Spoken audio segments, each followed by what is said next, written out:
Well, Monty, thank you. Deb and I are excited to be here today.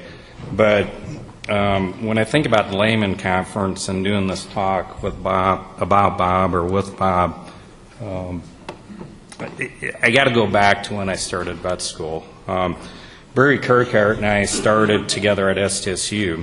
We met the first day of college, and we traveled 8 years together. In 1990, landing us at the University of Minnesota. And I look back and I think about that environment that Barry and I and Paul Ruin were in.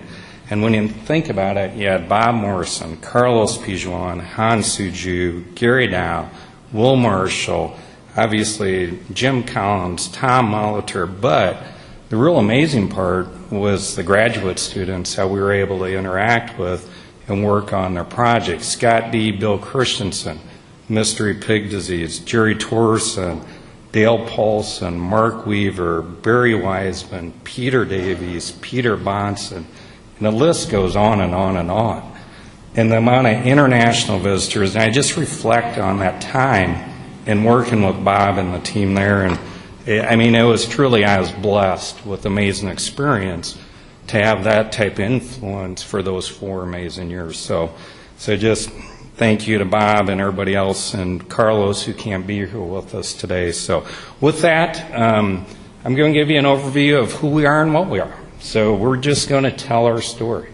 So we're going to try to move relatively quickly, obviously questions at the end. And so I'm going to tell you about NFP and our story. So with some background, I've been in pig production my whole life. Grew up on a small family farm, southwest Minnesota, 200 sows, fair to finish.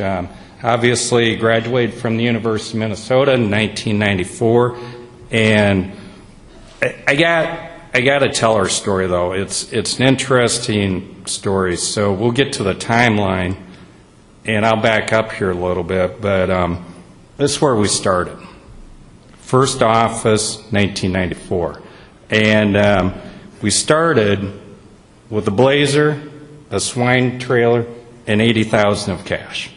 And pretty damn creative financing to pull that off. So our business model is pulling wean pigs out of Canada. I'm just going to back up here and tell you a little bit more. But it was a unique setting. And I got to share the story about the University of Minnesota. So the company actually, I came straight out of vet school and started NFP. But what happened was Dr. Mike Wilson from Canada came down and said, hey, I got this idea. Why don't we bring some wean pigs out of Ontario, Canada, come down here to Midwest, better markets, cheaper feed. And so I spent a week driving Mike Wilson around southwest Minnesota. I think we met with you, Tim. We met with people over in Pipestone, Gordy Spronk, Jim Dick. Well, what happened, at the end of that tour, I looked at Mike and said, Mike, why don't we do this together? I'll do this out of vet school. And that's how the business started, with 1,000 wean pigs a week coming out of Ontario, putting them on feed and cheaper market, or better markets, cheaper access feed. So that's the background and the history of the company. A little bit about us, 19th largest producer, about 400 employees, give or take. We're approaching 1.5 million pigs, 1.4 marketed. Significant, I'll walk through each of these. We're scattered geography, and I'll get in that story. 12.7% stakeholder in Triumph. And then a little bit of unique about our story. We own all of our sow farms, but we own or control the vast majority of our finishing sites, and that'll get into our integrated story as we move this along. So with that, I talked about the beginning of it, talked about our office, but so we started in 94 with 1,000 pigs a week coming out of Canada, and then wean pigs from our home farm. So we were pretty simple, just inventory-only company. And then there's a unique opportunity presented to us in 1998. And I always remember this because this fax showed up. I mean, we're talking, 1998, so everything was on fax. It showed up and said, hey, Brad, there's this really neat opportunity, and it's December 23rd. He goes, you can go out to Wyoming and buy these sows because they're going to start liquidating them on January 3rd, and they stop breeding them.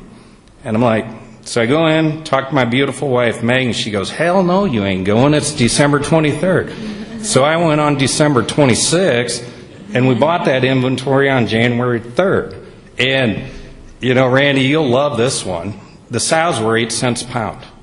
So we bought 8,000 sows for $32.50 a head. Even I can figure out the economics on that. So that was our first acquisition. It was 8,000 sows in Wyoming. And from there, you can see our business grew by a series of acquisitions of sow assets from 1998 or 99 to 2004. And it really wasn't until 2015 that we actually built a new sow farm. So these were acquired assets.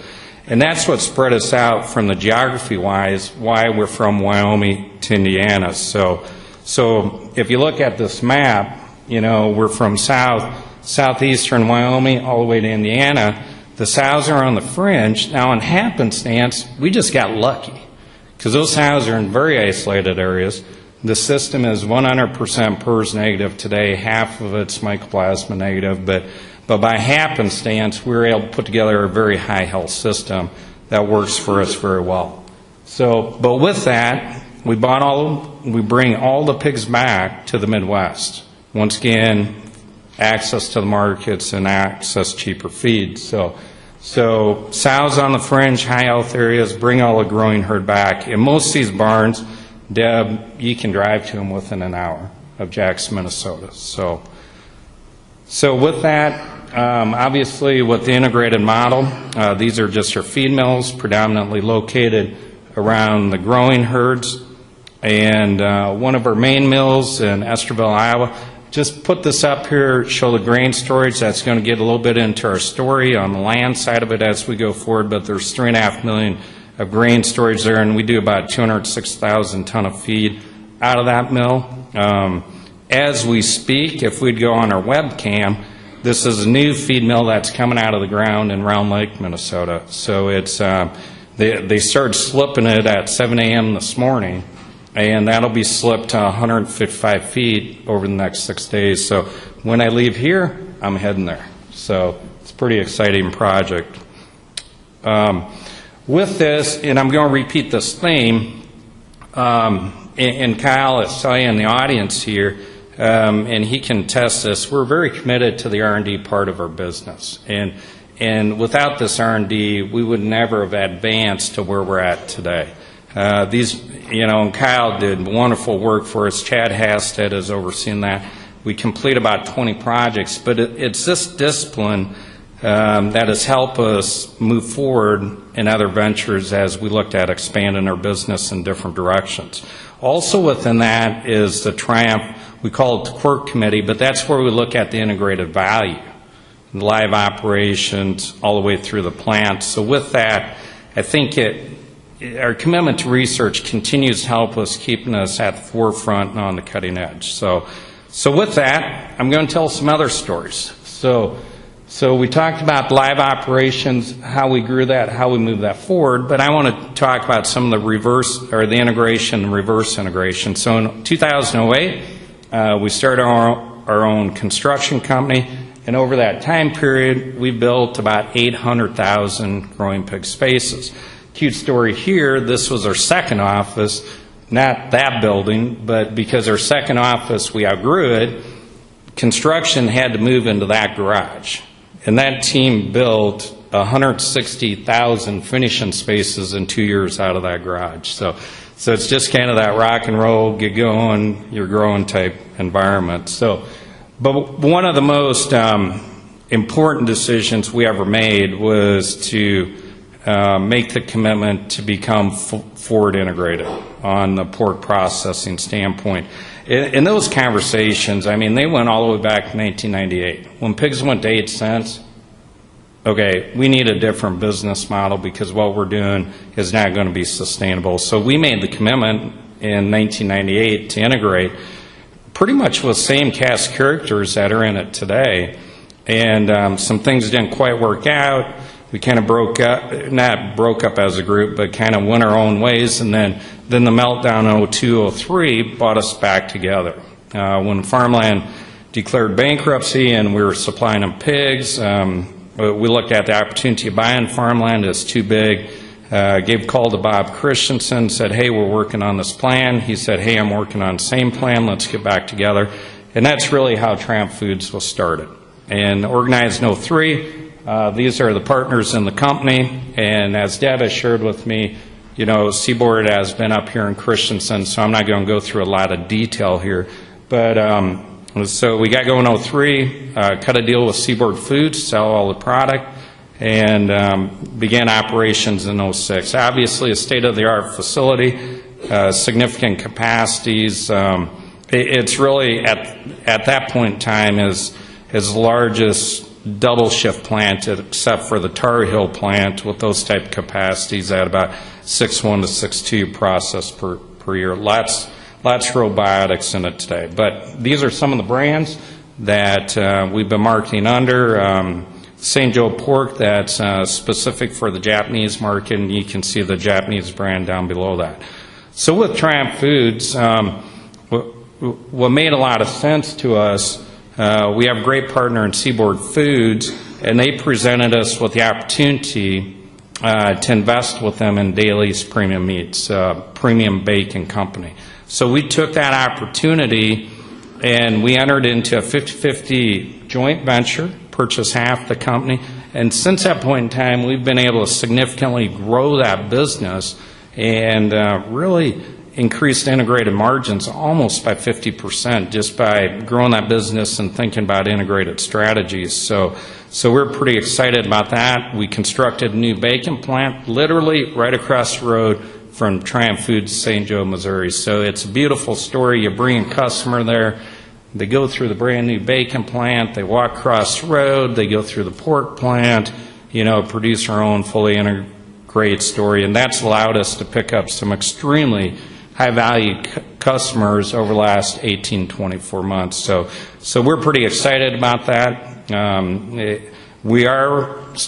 There's a huge focus here on becoming full retail, so hopefully you'll be able to get your hands on this premium product. We're on Amazon with Primes, but obviously that's bigger markets. But if you shop at Costco or any of those other companies, you'll be able to get this excellent product. So with that, once we completed Daly's transaction, put that on path, there's immediately discussions about, hey, you know, let's build another further processing plant, and that led into those discussions because the Triumph guys were only about 50% integrated. So when we started that back in 03, the majority of the owners only committed half their pigs because of the high-risk nature. So we're sitting out there with a bunch of non-integrated pigs, and so we were desirous to build another plant. So we got that going.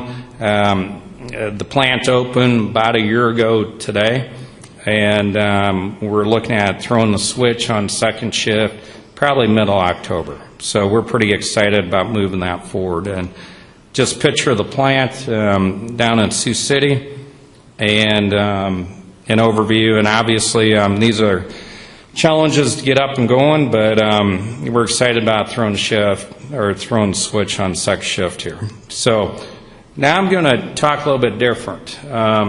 That's our integrated pork production, and with the building out of Sioux City, we will be with second shift 100% economically forward integrated. So remember that, because it plays in our mentality and our thinking, because every pig we raise above and beyond that is simply a commodity pig. So we look for other opportunities for capital, and truthfully, BWT is our land holding company, and it's named after our sons, Bill, Will, and Thomas. But what led to BWT was the meltdown of 08-09. And when the market crashed, or when commodities went through the roof, and we struggled through 08-09, we got to the backside of that, and I just looked at Meg and said, we're going to change our business model. We're going to do some things a little differently. And so we started acquiring land, and, you know, I'll just use this as a scenario, but that's a section of ground, a mile by mile. It's not quite perfect there, but there's 650 acres there. So what we do, the two buildings on the opposite corners, those are 4,000 head finishing barns, okay? So that 4,000 head barn supplies all the nutrients for 320 acres of corn on corn. So that farm, as we'd look at it, is fully integrated. So we got the nutrient plant right on site, and it's a wonderfully efficient model. And I'm going to jump forward, and the people ask us the why. You know, why on the land side of it? Well, if you go through the economics here and you follow that down, we've been producing corn on a variable cost basis without the land opportunity cost, but just on a cash cost basis for $2 a bushel or less. Our high performing farms are down at $1.50 a bushel. So we're carrying that opportunity, that reverse integration forward into our pigs, because all this corn goes to the feed mills. That's why we add all the silos, you know, and we just circle that right around. So when you go through the economics and drop that down, and you work that all the way through, and Randy knows this as a land investor, you know, we can get about a 6% ROA straight away on the land, but land appreciates at 4.3%. So you're looking at a 10 to 11% long-term return, and to answer the why, you know, it's a great opportunity to diversify, but to reverse integrate and support our overall integrated models. So people ask me that. On the flip side, if you're going to look at deploying the same amount of capital on a 6-hour sow for to finish, just go through the capital requirements, you got to generate a $30 return, $25 to $30 return to get the same type of returns. Now, as I look at the charts historically, that's been tough to do. I can do it on an integrated basis, but on a commodity pig, I'm challenged to get there. So that's why we make some decisions we do. So with that, Deb always gets asked this question, providing choice or old-fashioned pork. No, we're not out of our minds. No, we're not going there 100%. It's a very unique project. Our partner at Tramp Foods, Hanover, if you know the owner of it, he's a pretty unique individual, but he's been in this space for 20 years with Peterson Foods or Peterson Farms. And Harold Kronseeder is a pretty neat guy, so he twisted my arm behind my back 3 years ago and said, Brad, why don't we build a farm together and supply my own raw materials to my further processing company? So we went ahead and moved forward with old-fashioned pork, which is a GAP certified farm. And I'll tell why we're into this, but understand this is niche. I mean, it's probably 2 to 3% of U.S. demand supply. Demand is probably 2x supply, truthfully, when you talk to the customer base. So there's more pork that could fit in this space to displace chicken.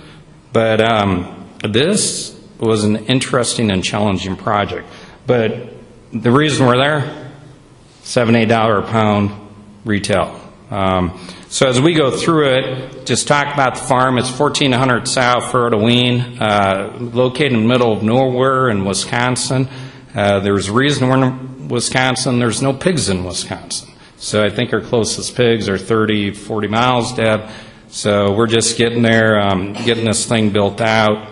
And I don't know if we'll grow it or not. We'll see what the future holds on it.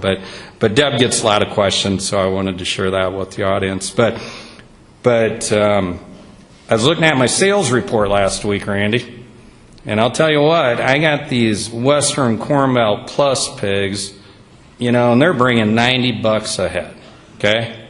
I mean, you might as well slap a $40 bill on that pig's ass and move them on the trailer, okay?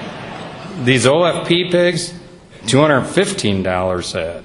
So, I mean, the margins, I mean, there's a reason we're doing this, you know, because it's a value-added margin chain. But it's a tiny little space to play in. So a little bit, just talk about our opportunities, a little bit more about the company, and then I'll turn this over to Deb. But when land got stupid silly, we bought our first farm in 2010 domestically, and we have about 16,000 acres domestically that we own.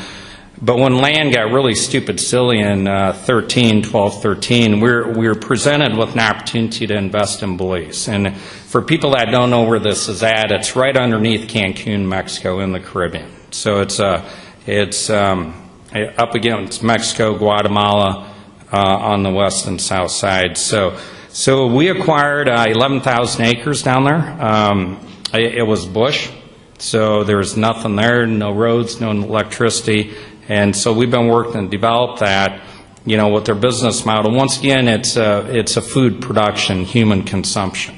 So everything we raise there ends up in tortillas or chips or beans on the shelf. And then our neighbor, we share a 6-mile border with their neighbor to the east, and they at a similar point in time, they carved out an integrated sugar mill out of the bush in that same area. So they approached us, said, hey, do you guys want to do some sugar cane? And we're looking at diversification with some of the ground that was a little tougher to manage. So we ended up kind of taking the same attitude that we did with Triumph Foods, saying, hey, if we're going to grow sugar cane, let's integrate it all the way through to the sugar. And so we made an investment with Santander Sugar. So as we look at it, there's about 30,000 acres that are continuous here now, of which we grow diversified from sugar cane to edible beans to edible corn. So we're excited about providing food in Central America and the Caribbean, and it's an interesting opportunity down there. So just picture of the sugar mill. And then last year we had the opportunity to acquire, this is 1,000 acres to put it in perspective. So we purchased a shrimp farm, and we got about 335 acres of ponds producing an objective about 3.5–4 million pounds of shrimp a year. So, and Randy, this is just like pig production. Food, water, and environment, and you better get good little baby shrimp. Yep, disease is huge, and if you get pursy little shrimp, they die like flies too. So it's all the same principles. So when I talk about NFP, we're focused on producing food from the crops we raise to feeding animals that are going to be going through our integrated system at Triumph Foods and ultimately through dailies into the bacon products. So we strongly believe in our integrated strategy and how it's going to position us on the forward basis. So with that, I'm going to turn it over to Deb. All right. So looking forward. So to look forward, I guess we'll have to start out with looking back a little bit. But these are actually our antibiotic usage numbers. So you can see in 2015, we calculated these out based on feed medication, water, and injectable. And then we split it up between all antibiotic use and then medically important. So in 2015, we were 22 milligrams per pound on all and 19 on medically important. We went down a little bit in 2016 to 14 and 8. And as opposed to others that have publicly reported, we were quite a bit lower. And then in 2017, we kind of held steady with the 17 milligrams per pound on all use, and then 5 on medically important. So we're pretty proud of those numbers. I don't know if it's going to go down a whole lot more than that, and we certainly reserve the right to use them when we need them. So then kind of compare with that. So although our usage was relatively good, we did have a little bit of a tough year. So we actually broke three of our sow farms that year, which was about 33% of the system with PRRS. So leading up to that, we were running between that 6 and 8% wean to finish mortality, and obviously PRRS, pigs get sick and they die. So we had those 3 breaks that occurred then, and then that led into 2017. So of course we had these positive pigs that were on feed already, and then unfortunately broke another farm. So that definitely was a tough year for us as well. And now today, as we're getting those farms negative, we're actually just entering our gilts into our last herd closure, so we're just reopening the last farm. So we do still have some positive pigs on feed, But we'd be running anywhere, between that 5.9 to 7.9% wean to finish mortality. So we're feeling pretty good about that. We could still make a little bit of progress, but we are doing it with a relatively low antibiotic use. So how did we get to that? So we back all the way up here to 2009. So it's really been a series of implementing vaccines over time and sort of peeling the onion, so to speak. So the biggest layers, the biggest fires we put out first, and then sort of worked our way down. And as you get towards the middle of that, you realize that there's things there that have probably always been there, but you just didn't really realize you had. So we started out with an autogenous multivalent, an HPS, a Suis, and an Erie, and that got implemented across the system. We then realized that our sow farms are actually pretty unstable for PCV2. And so we went through and we started one by one vaccinating sows, and that really did make a difference. With that, we did continue to maintain that vaccine, which to this day we still have that in place in our sow farms. And obviously, we needed to booster the gilts too, going into those farms to maintain that. Our next kind of biggest fish to fry was Mycoplasma hyarinus. So we actually started trials on that back in 2010, and then finally got it to the point where we felt pretty good about it in 2012, and we implemented that to all growing pigs.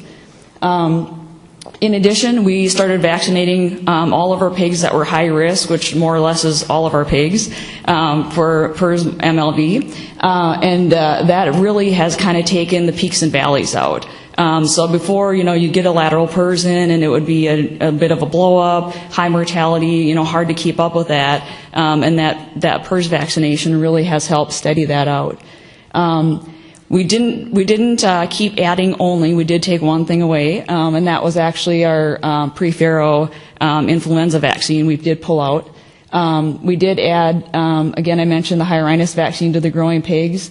So after we took that layer off, it was like, their pigs are a lot better, they're looking better, but geez, there's still a little bit of lameness there. Lo and behold, we were leaking erysipelas. So we were able to finally find that kind of once we took the big stuff off, and then we implemented year-round vaccine to all pigs for that as well. And then once we started that, realized that one dose just wasn't enough. So we actually have since increased the number of doses of Erie, which also has helped. And of course, today we continue to fine-tune this vaccine program. So just briefly, this was one of our trials that we did that really kind of helped us hone in on the Mycoplasma hyarinus, the vaccine timing. So we did look at Synovium. It's a very minor player in our system, but that question always comes up, and it's certainly a player for others. So we wanted to compare whether a combination vaccine or a standalone, which one would be best. And then we also were looking at different adjuvants, different antigen loads, and different manufacturers. So we did do that. So here's our results. So the treatment 1 was the combination product. The treatment 2 was a hyarinus standalone. Treatment 3 was a different manufacturer, different brand, and then treatment 4 was control. And so in the end, our Mycoplasma hyarinus standalone was our best. And then I'll forward a little bit here. So you can see that our end weights, we had the highest weight on that standalone product and the highest average daily gain. So we did gain 12 pounds over controls by implementing this vaccine. So definitely well worth it. And of course, our single antigen of just that outperformed the combination. So going forward onto feed medication, so we did little by little during this time, we had started to pull back. And so we take one flow at a time, pull back and see what happened, and then we'd add it to others. So in 2013, we pulled back on our late nursery feed medication. In 2015, we phased out our finishing feed medications. In 2016, the remaining nursery medications were taken out in one flow. So that was kind of like, okay, hold our breath, let's see what happens, and it was fine. So then we continued pulling it out in others. And then and as of April of 2016, we had removed 70% of the feed meds were removed, with only the PERS positive, very unstable flows remaining that had it in place. And to this day, so all routine antibiotics are no longer used in our system. Again, we do reserve the right in a health challenge situation. We will put them in strategically for a period of time, and then we will pull them back out when health improves. So this is a trial that Kyle actually did with us. So we wanted to understand, okay, so we pulled feed meds out of finishing, we pulled them out of nursery, so what are we giving up? This was a nursery feed med trial that we did, and I highlighted the point there at the bottom that pigs typically received an F18 and a Salmonella oral vaccine, and we intentionally did not give that because we wanted to have a challenge. That actually becomes important in a little later.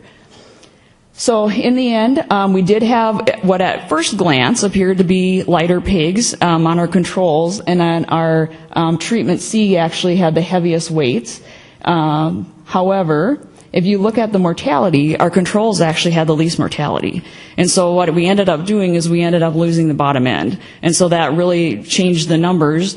So if you look at the big picture, the total pounds of pork produced at the end of the nursery really wasn't that different. And in fact, the only treatment that really beat our controls would have been treatment C. And that's important because that's an enteric treatment, and that would treat the E. coli and the Salmonella. And so we really felt pretty strongly that in the commercial setting, we normally would be running that vaccine, and we would have taken out that challenge and we'd have made up that ground. So with that said, so here's kind of the big picture of when we removed those last nursery feed meds. And this was our overall mortality. We picked those two flows just because there wasn't a whole lot of other noise going on with them. But as you can see, the bottom didn't fall out. So the mortality definitely continued to hold steady. That little lighter blue blip, that was actually a Seneca break at that sow farm, if you're wondering what that was. So one thing that goes along with doing a lot of vaccination, of course, is monitoring vaccine compliance. And so I would be remiss if I didn't mention that, but we do have a pretty robust system of monitoring. The top graph is actually all of our sow farms would be monitored. We would take inventories at the beginning of the month and at the end. And then we also monitor product that goes into that farm. And so I highlighted this because that particular month was a month that they were non-compliant. So we did not physically use enough vaccine. And the numbers that go into this are the number of pigs that are actually weaned. So we have a true number of what it should be and what it was. And then that arrow goes down to the mortality that subsequently resulted. So that was actually our HPS vaccine, and because the pigs did not get it, lo and behold, mortality went up. So the pictures on the right there are actually from the site. So that's, again, like vaccines work if you give them. So what we really learned in the end is that doing the basic things right every day is paramount. I think, Tim, I don't know if you're the first one that said it, but I know I've heard it a lot, food, air, and water. So that really, I can't not emphasize that enough. Do those basic things right, and generally things go your way. So little things make a big difference, so those little pit fans that are on tight, maybe ventilation isn't quite right, maybe I didn't have the heat mats down like I should have. Those things you really feel when you don't have antibiotics in the feed in place. It's kind of like a Band-Aid, and if you don't have that Band-Aid, you're going to know when things aren't right, and you know it right away. So I guess my fourth basic I'm going to add to that is biosecurity. So kind of in our journey of this, we've really added a lot of investment in biosecurity, dedicated trailers to flows, single source flows. We've done a lot of PPE biosecurity, but again, we'd certainly rather prevent a disease than try to have to treat it. So with that, I'll take it back to Brad with some emerging issues. So this part actually changed, given what's happening on a global basis. I'll touch on what I want to talk about at the end, but obviously you can't be in pork production today and not talk about ASF and the magnitude of it and where we're at today. And I'm just going to tell a little story here. And I always use markets and economics to drive that home, but if you look at the price in China, the one thing that's missing in this most recent year is the rise is coming up, but when you look at the index case, what I'm curious about here is the index case happened back in March, April of 18. Okay, they didn't report it till August. The index case was a 100-pig producer, and if I remember the math right, about 55 of the pigs died, and then he sold the other 45 to other people. So off it went. The first officially reported case was in August. So it's throughout China. You know, we have boots on the ground there, and one of the issues that they have, the government's not paying enough money, only $110. They got $150 in the pigs. They're only getting $110. The locals aren't reporting it, et cetera, et cetera, et cetera. So, and with it disseminated throughout the food chain, with the pork from China being positive in South Korea a couple of weeks ago, and you look at 45% of the production being backyard, and it's already in the pork supply chain, it's widely disseminated. So with that, we need talk. People need to get on this. This is one day of the Beagle Brigade at Chicago O'Hare Report. One day. Think about that. So as an industry, what we've already implemented on the feed side of it, we view feed as one of our risks. You know, that's up to the government. We can do biosecurity at our farms. But we're already isolating all of our Chinese-sourced ingredients. They're going in quarantine for a minimum 45 days. And Scott D has done great work on this, trying to understand how long this virus lives. But as an industry, we got to be pushing a couple of topics. And there's nothing more important than keeping this disease out of the U.S. Because whether you like it or not, by the end of this year, it's going to be in North Korea, it's going to be in Vietnam, then it's going to Laos and Cambodia, and it's going to become endemic because that is a tropical area, and it's with wild pigs and biting insects. So, I mean, it is a new reality, and as veterinarians and as producers, we need to be doing everything we can to keep this virus out of this country because it'll have a huge opportunity for us going forward. Because keep this in mind, all of the globally traded pork, every pound that's traded globally, is only equal to 18% of China's domestic supply. Now you think about that. And with the devastation of ASF, there's huge opportunity, but this country needs to stay negative. We're doing stupid things like importing organic soybean meal from China. Now, number one, is it organic? But it's coming in. Risk factor. We need to be on our ingredients. We're already doing that. This is up to the government, the slide I have up here.